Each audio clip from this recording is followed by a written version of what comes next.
My channel Basumati creation.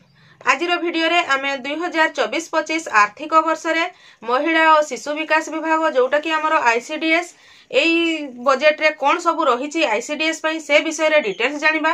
तेणु आपण माने वीडियो टी को स्किप न करी शेष पर्यंत देखंतु। चैनल टी को प्रथम थर पई देखुतिले सब्सक्राइब कर नियंतु एवं पाखरे थिबा घंटी चिन्ह टी को टिपी ऑल बटन को प्रेस कर दियंतु। ताहले आपण माने मोर आगामी वीडियो रो नोटिफिकेशन ठीक समय रे पाई परिबे।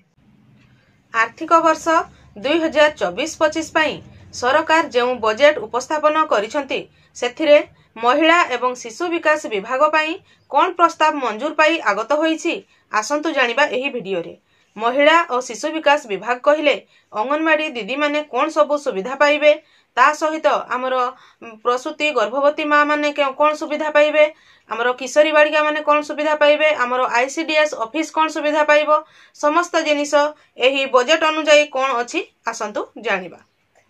विभिन्न महिला और शिशु केंद्रिक नीति और कल्याणमूलक पदक्षेप पई मोट 5015 कोटी टंका व्ययबराद करा जायछि। एई महिला एवं शिशु मानकर विभिन्न कार्य पई एई टंकाटी व्ययबराद करा जायछि। आशीर्वाद योजना अधीन रे 78 कोटी टंका प्रदान करा जायछि। ममता योजना रे 521 कोटी टंका व्ययबराद करा जायछि। ममता योजना कहिले आमर जो गर्भवती माँ माने सहायता राशि ममता योजना हिसाब रे 5000 टंका पाई थांती, सेही टंका मध्य बा सेही मानक पई मध्य 521 कोटी टंकार व्ययबराद करा जायछि।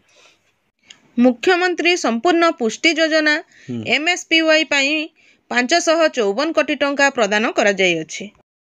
जो पुष्टि योजना पुष्टिहीनता जमती रहिबो नाही सेथि पई एक योजना अछि जोटा कि हमरो मुख्यमंत्री संपूर्ण पुष्टि योजना, जोथिरे कि हमरो छोट छुआ माने जो माने अंगनवाड़ी स्कूल को जाउछंती ता सहित ता ठारू माने 3 वर्ष पर्यंत जो छुआ माने अछंती गर्भवती प्रसूति किशोरी बालिका एई मानक पई पुष्टिहीनता न होया पई जो खाद्य दिया जाउछि सेही सब योजना पई मध्य हमरो 554 कोटी टंका प्रदान करा जायछि।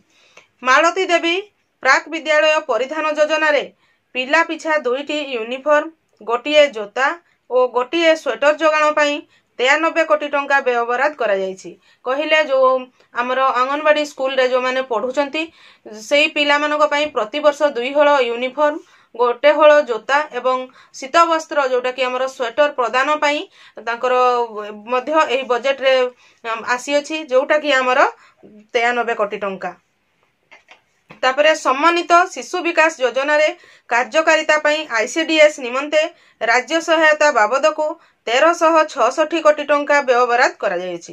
कहले हमर ब्लॉक रे जो आईसीडीएस ऑफिस अछि सेही आईसीडीएस ऑफिस रे शिशु विकास योजना रे विभिन्न प्रकार जो सब कार्य होउछि सेही कार्य गुडी को पई मध्य एही योजना रे माने व्यय अटकल करा जायछि बा व्ययबराद करा जायछि जोटा कि होउछि हमर 1366 कोटी टंका। देखंतु आपण माने एही वीडियो माध्यम रे महिला और शिशु विकास विभाग जोटा कि हमर ब्लॉक रो आईसीडीएस विभाग आमे कहूछु सेही विभाग रे कोन कोन सब बजेट उपस्थापना हेछि कोउथिरे केते टंका आछि से विषय रे डिटेल्स जानि परिथिबे। एही परि बजेट किंबा एसएचजी रिलेटेड विभिन्न जिंस जानिबा पई मो चैनल रो वीडियो गुडी को आपण रेगुलर देखुथांतु। आजिरो वीडियो रे बास एतिकी। आजिरो वीडियो टी को आपण शेष पर्यंत देखिथिबारु आपण को बहुत बहुत धन्यवाद। नमस्कार।